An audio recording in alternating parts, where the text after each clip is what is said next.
आज से हम लोग मॉडर्न हिस्ट्री का चैप्टर शुरू कर रहे हैं और उसमें सबसे पहला टॉपिक है 1857 का। तो जस्ट देख लेते हैं इंपॉर्टेंट पॉइंट्स कौन कौन से हैं, एक ओवरव्यू मिल जाएगा इससे। सबसे पहले हम देखते हैं 1857 का जो रिवॉल्ट हुआ था 1857 का। तो इसमें सबसे पहले जो इसके क्या क्या रीज़न थे, लेकिन उसी रीज़न से पहले हम लोग देख लेते हैं कि पहले हुआ क्या था। ये शुरू कब हुआ था? ये हुआ था 10 मई 1857 को मेरठ से शुरू हुआ था। लेकिन इससे पहले 34th इन्फेंट्री बैरकपुर में जो वेस्ट बंगाल में पड़ता है, उसमें मंगल पांडे नाम के एक सैनिक ने विद्रोह शुरू कर दिया था 10 मई से पहले ही। तो शुरुआत यहीं से हो गई थी, बट यहाँ से 10 मई को मेरठ में मेन स्टार्ट हुआ था, लेकिन झुटपुट स्टार्ट यहाँ से हो गया था। थोड़ा बहुत हल्का फुल्का जो होता है ना, बोलते हैं ना, इनिशियल स्टेज था इसका। ये 2 पॉइंट्स होगा। अच्छा, 1857 के कुछ मेन कॉजेस थे, जैसे इकोनॉमिक कॉज था, पॉलिटिकल था, सोशल रिलीजियस था, सैनिक कारण थे, कंटेम्परेरी यानी इमीडिएट कारण क्या थे। तो ये सब थे, हम देखते हैं कि बारी बारी। जैसे इकोनॉमिक कारण में क्या था कि 1857 जो रिवोल्ट हुआ था अंग्रेज़ों के खिलाफ, उसका मेन कारण इकोनॉमिक में क्या था? जैसे कि उन्होंने बहुत ज़्यादा हेवी टैक्सेशन किया था किसानों पर। पीजेंट्स का मतलब है किसान, तो बहुत ज़्यादा हेवी टैक्सेशन कर दिया था किसानों पर। इंडियन हैंडीक्राफ्ट्स और आर्टिशंस के ऊपर जो है ना, उन्होंने डिस्करेज किया। इंडस्ट्रियलाइजेशन जो भारत के लोगों का पहले से था, उसको कम कर दिया गया, उसको डिस्करेज किया गया। और अंग्रेज़ों ने अपने जो बने हुए गुड्स थे, सामान थे, जो ब्रिटेन से इंपोर्ट करना शुरू कर दिया, जिससे भारत का इंडस्ट्री वगैरह डाउन हो गया। High tariffs on Indian goods and low on British, यानी कि इंडियन जो सामान थे उन पर उन्होंने बहुत ज़्यादा टैक्स लगा दिए। और ज़मींदारों के जो लैंड राइट्स थे, उन्होंने ख़त्म कर दिया। ज़मींदारों के जो लैंड राइट्स थे, ये मोटा मोटी पॉइंट्स हैं, देख लेना है। पॉलिटिकल रीज़न भी था। पॉलिटिकल रीज़न क्या था? यानी कि doctrine of lapse, subsidiary alliance, तो ये सब से क्या, ये पॉलिसीज़ वगैरह अंग्रेज़ों ने इंट्रोड्यूस किया। डॉक्ट्रिन ऑफ लैप्स का मतलब क्या होता है? डॉक्ट्रिन ऑफ लैप्स का मतलब डलहौजी ने इंट्रोड्यूस किया था। इसका मतलब ये है कि अगर किसी राजा के पास अपना बेटा नहीं है, अपना वारिस नहीं है, तो उस राजा के मरने के बाद वो जो स्टेट होगा वो आ जाएगा किसके पास? अंग्रेज़ों के पास। फॉर एग्ज़ाम्पल, झांसी को ले लिया गया था, क्योंकि झांसी के राजा का अपना कोई संतान नहीं था। इसलिए क्या किया कि राजा ने उसे अपने कब्ज़े में ले लिया, अंग्रेज़ों ने उसे कब्ज़े में ले लिया, जिसकी वजह से झांसी की रानी उसके खिलाफ लड़ रही थी। तो सब्सिडरी अलायंस भी एक पॉलिसी थी। तो इन सब के कारण क्या हुआ कि ये पॉलिटिकल रीज़न थे, जिसकी वजह से अंग्रेज़ों के ख़िलाफ़ इंडियन लोगों ने रिवोल्ट किया।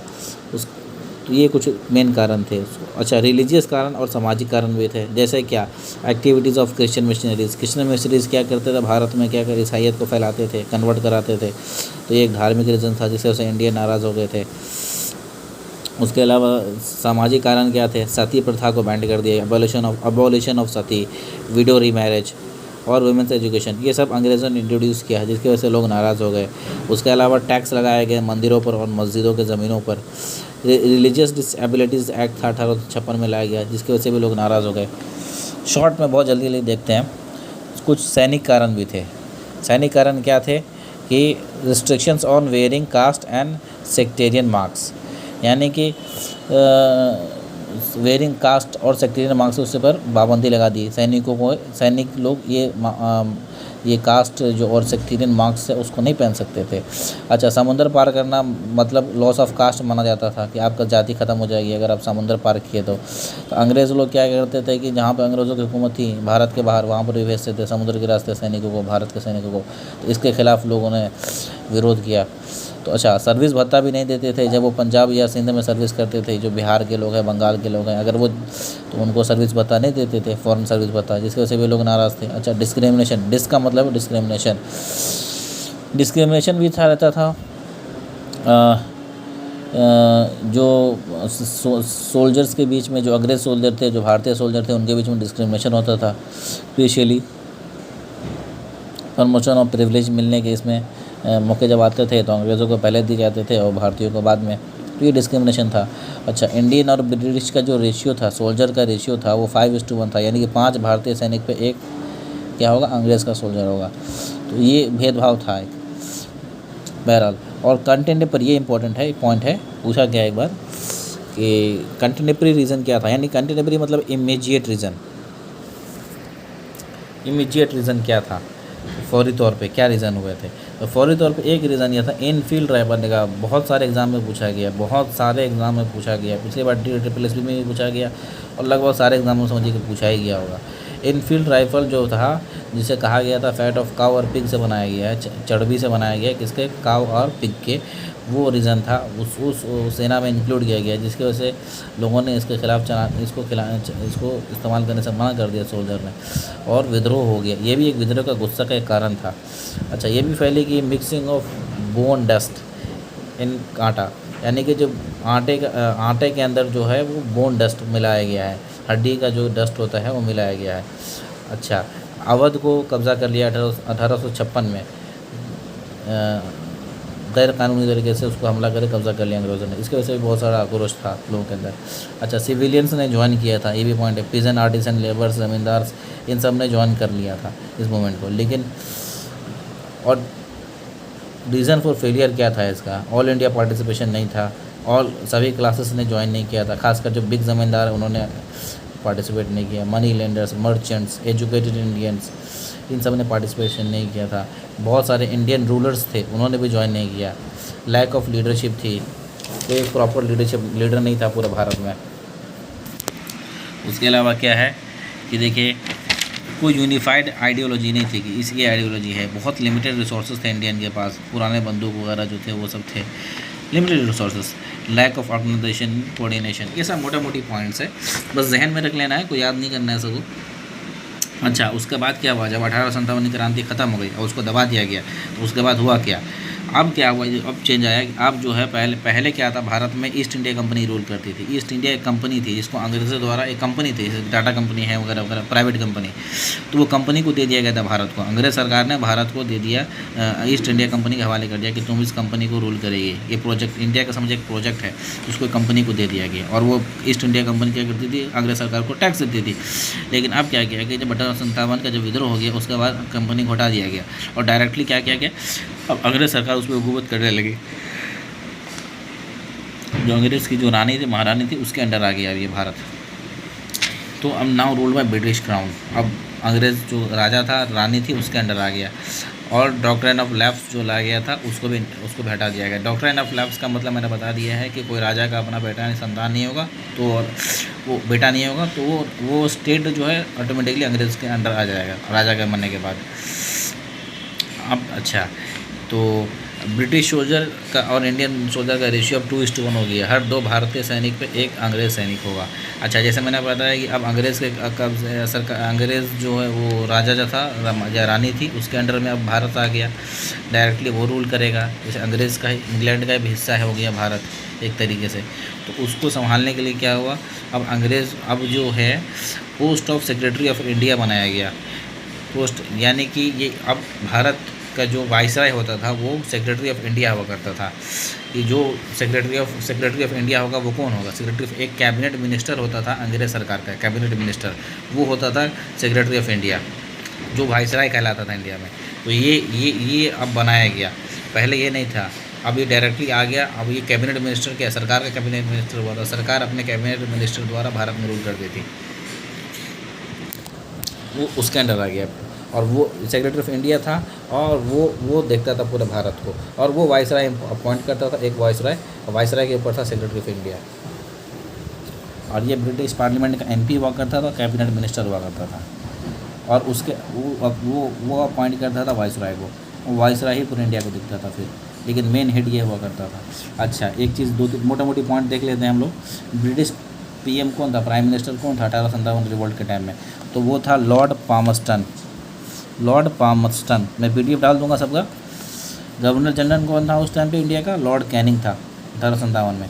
अच्छा, मुगल एम्परर कौन था, बहादुर शाह जफ़र, उसको बहादुर शाह 2 कहा जाता था, बहादुर शाह जफ़र को बहादुर शाह 2 कहा जाता था। अच्छा, सिंबल क्या था, रिवोल्ट का सिंबल क्या था, lotus flower and roti, lotus flower and roti. अच्छा, ये सब हो गया। अब ये मोटा मोटा कुछ पॉइंट्स है जो हमको देखने पड़ेंगे, ये एग्ज़ाम में पूछे जाते हैं कि फलाना सेंटर, ये सब पॉइंट्स को ध्यान में रख लेना है कि प्राइम मिनिस्टर कौन था, गवर्नर जनरल कौन था, वगैरह वगैरह देख लेना है। लेकिन ये इसमें से एग्ज़ाम में पूछे जाते हैं सवाल। सेंटर ऑफ रिवोल्ट कौन सा था? ये रिवोल्ट था जहाँ जहाँ जगह थे इंडिया में जहाँ जहाँ रिवोल्ट हुए थे, और उसका रिवोल्ट करने का लीडर कौन था, उस रिवोल्ट का बगावत का लीडर कौन था, और कौन अंग्रेज़ कमांडर था जिसने उसको दबा दिया, यानी उस रिवोल्ट को दबाया गया।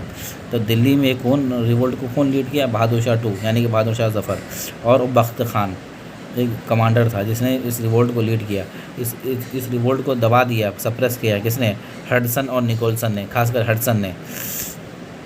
और इसने क्या किया था? बहादुर शाह ज़फ़र के बेटे को मार दिया था। तो हडसन, सन लगा हुआ है इसके अंदर, तो याद रखेंगे हडसन, सन ने मार दिया था। उसके बाद लखनऊ एक जगह है जिसको यहाँ पे बेगम हज़रत महल ने इसको लीड किया। बेगम हज़रत महल ने लीड किया था किसको? 1857 की क्रांति कहाँ? लखनऊ में। इसको दबाया गया था कैंपबेल ने और जेम्स नील ने। कैंपबेल मेन इंपॉर्टेंट है, कैंपबेल। कानपुर में कौन लीड किया था? कानपुर में था नाना साहेब, और उसको भी कैंपबेल ने और हैवलॉक ने सप्रेस किया। अच्छा, नाना साहब का एक उर्फी नाम भी है धनदोपंत, धनदोपंत ये नाम है, उर्फी नाम, इसको भी याद रख लेंगे। ट्रिक मैंने बनाया हुआ है नंदो, नाना साहेब, धंधो, नंदो, इस तरह से मैंने कर दिया। झांसी एक जगह है, उसको लक्ष्मीबाई, रानी लक्ष्मीबाई ने लीड किया, जिसे झांसी की रानी कहा जाता है, रानी लक्ष्मीबाई ने लीड किया। इसको भी दबाया किसने? हीरोज़ ने। अच्छा, ग्वालियर, ग्वालियर एमपी मध्य प्रदेश में पड़ता। इसका लीडर कौन था? ग्वालियर में जो हुआ था उसको तांत्या तोपे इसका लीडर था, और इसको भी हीरोज़ ने ही दबाया था।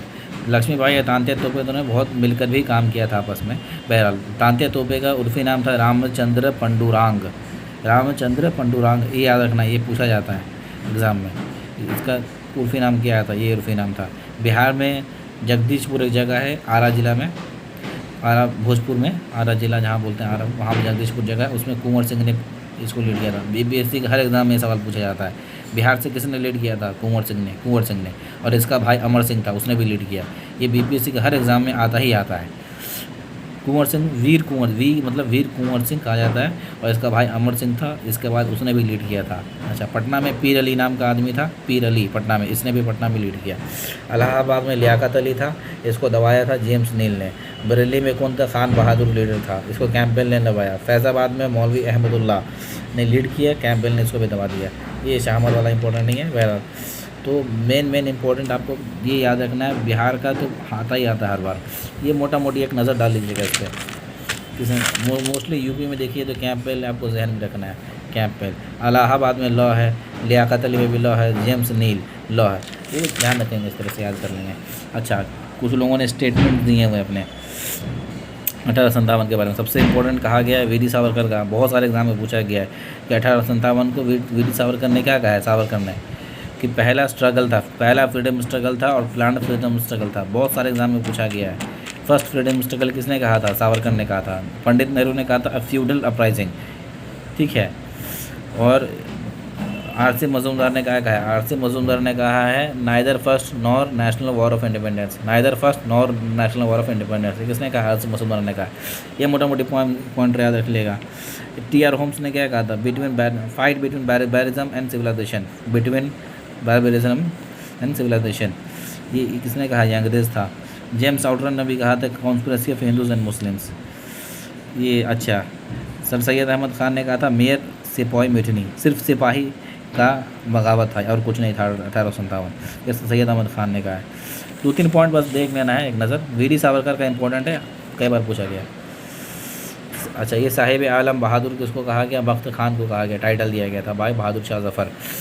खैर ये इतना इंपॉर्टेंट नहीं है, ये इंपॉर्टेंट है। देखिए ये किसने कहा था ये statement? Sleeping beauty is the only man among all Indian rebel leader, sleeping beauty is the only man among all Indian rebel leaders, किसने कहा था? हीरोज़ ने कहा था। किसके बारे में? लक्ष्मीबाई के बारे में, ये भी पूछा गया एक बार। अच्छा, एक दरबार लगा था 1857 जब क्रांति खत्म हुई और ईस्ट इंडिया कंपनी से जब पावर ट्रांसफ़र किया गया ब्रिटिश क्राउन को, यानी कि डायरेक्टली अंग्रेज़ जो महारानी थी उसके अंडर भारत को लाया गया, तो उसके लिए एक दरबार सजाया गया था।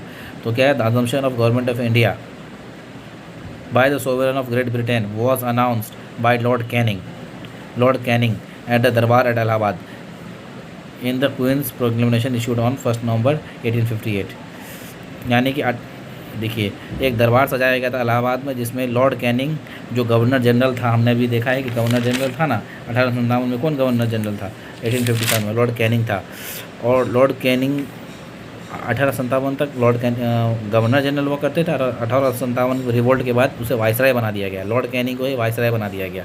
अब गवर्नर जनरल का सिस्टम ख़त्म हो चुका था, तो गवर्नर जनरल ने यानी कि लॉर्ड कैनिंग ने एक इलाहाबाद में एक दरबार सजाया, जिसमें कहा गया कि अब ये भारत जो है डायरेक्टली ईस्ट इंडिया कंपनी में नहीं आएगी। अब कहाँ आएगी?